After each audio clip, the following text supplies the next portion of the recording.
Hi ಎಲ್ಲರಿಗೂ, ಹೇಗಿದ್ದೀರಾ? ಎಲ್ಲ ಚೆನ್ನಾಗಿದ್ದೀರಾ ಅನ್ಕೋತೀನಿ. ನಾನಿವತ್ತು ಪೇರಳೆ ಹಣ್ಣಿನ ಜ್ಯೂಸ್ ಮಾಡಿ ತೋರಿಸ್ತೇನೆ. ಪೇರಳೆ ಹಣ್ಣು ಪಿಂಕ್ ಮತ್ತು ವೈಟ್ ಕಲರ್ನಲ್ಲಿ ಬರುತ್ತೆ. ನಾನಿಲ್ಲಿ ವೈಟ್ ಕಲರ್ ಪೇರಳೆ ಹಣ್ಣಿನ ಜ್ಯೂಸ್ ಮಾಡ್ತಾ ಇದ್ದೇನೆ. ಇದನ್ನು ಸೀಬೆ ಹಣ್ಣು ಅಥವಾ ಪೇರಳೆ ಹಣ್ಣು ಅಂತಲೂ ಹೇಳ್ತಾರೆ. ಈ ಬೇಸಿಗೆಯಲ್ಲಿ ಕುಡಿಲಿಕ್ಕೆ ತುಂಬ ಒಳ್ಳೆಯದಾಗ್ತದೆ. ಬನ್ನಿ ಯಾವ ರೀತಿ ಪೇರಳೆ ಹಣ್ಣಿನ ಜ್ಯೂಸ್ ಮಾಡೋದಂತ ನೋಡೋಣ. ನಾನಿಲ್ಲಿ ಮಾರ್ಕೆಟ್ನಿಂದ ಹಣ್ಣನ್ನು ತಂದಿಲ್ಲ, ಮನೆಯಲ್ಲಿ ಆಗಿರೋ ಹಣ್ಣನ್ನು ತಗೊಳ್ತಾ ಇದ್ದೇನೆ.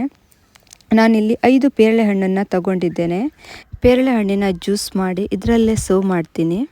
ಇವಾಗ ಇದನ್ನು ಚೆನ್ನಾಗಿ ತೊಳೆದು ಕಟ್ ಮಾಡಿಕೊಳ್ಳೋಣ.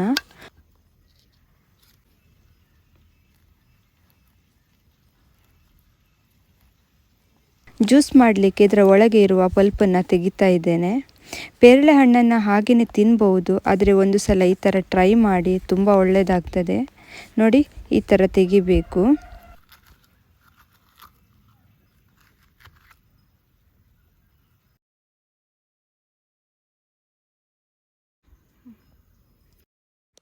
ನೋಡಿ, ಎಲ್ಲ ಹಣ್ಣಿನ ಬೀಜ ತೆಗೆದಾಗಿದೆ. ಇವಾಗ ಇದನ್ನು ಮಿಕ್ಸಿ ಜಾರಿಗೆ ಹಾಕ್ಕೊಳ್ಳೋಣ. ಇದಕ್ಕೆ ನಾನು 4 ಸ್ಪೂನಷ್ಟು ಸಕ್ಕರೆನ ಹಾಕ್ಕೊಳ್ತಾ ಇದ್ದೇನೆ. ನೀವು ಸಿಹಿ ಜಾಸ್ತಿ ಬೇಕಾದರೆ ಜಾಸ್ತಿ ಹಾಕ್ಕೊಳ್ಳಿ. ಹಾಗೆ ಇದಕ್ಕೆ 1/4 ಟೀ ಸ್ಪೂನಷ್ಟು ಚಾಟ್ ಮಸಾಲ, ಹಾಗೆ ಚಿಲ್ಡ್ ಆಗಿರೋ ನೀರನ್ನು ಹಾಕ್ಕೊಳ್ತಾ ಇದ್ದೇನೆ. ನೀವು ಐಸ್ ಕ್ಯೂಬನ್ನು ಸಹ ಹಾಕ್ಕೊಳ್ಬೋದು. ಇಷ್ಟನ್ನು ಇವಾಗ ಗ್ರೈಂಡ್ ಮಾಡೋಣ.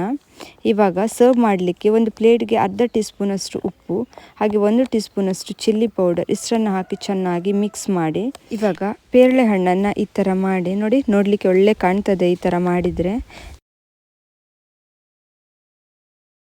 ನೋಡಿ, ಇವಾಗ ಎಲ್ಲ ಮಾಡ್ಕೊಂಡಾಗಿದೆ. ಇವಾಗ ಇದರ ಒಳಗೆ ಜ್ಯೂಸನ್ನು ಸರ್ವ್ ಮಾಡಿಕೊಳ್ಳೋಣ.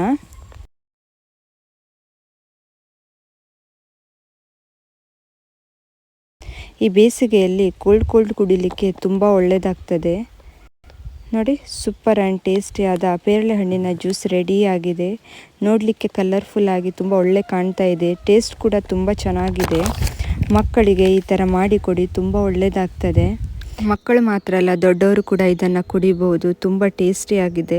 ಖಂಡಿತ ಈ ರೆಸಿಪಿನ ನೀವು ಟ್ರೈ ಮಾಡ್ತೀರಾ ಅಂದ್ಕೋತೀನಿ. ಇದು ಇವತ್ತಿನ ರೆಸಿಪಿ ನಿಮಗೆ ಇಷ್ಟ ಆಗಿದೆ ಅಂದ್ಕೋತೀನಿ. ಇಷ್ಟ ಆದರೆ ಪ್ಲೀಸ್ ಒಂದು ಲೈಕ್ ಮಾಡಿ, ನಿಮ್ಮ ಫ್ಯಾಮಿಲಿ ಫ್ರೆಂಡ್ಸ್ಗೆಲ್ಲ ಶೇರ್ ಮಾಡಿ ಮತ್ತು ಸಬ್ಸ್ಕ್ರೈಬ್ ಮಾಡೋದನ್ನು ಮರಿಬೇಡಿ. ಮತ್ತೆ ಸಿಗ್ತೀನಿ ಒಂದು ಹೊಸ ರೆಸಿಪಿಯೊಂದಿಗೆ. ಅಲ್ಲಿ ತನಕ ಬಾಯ್.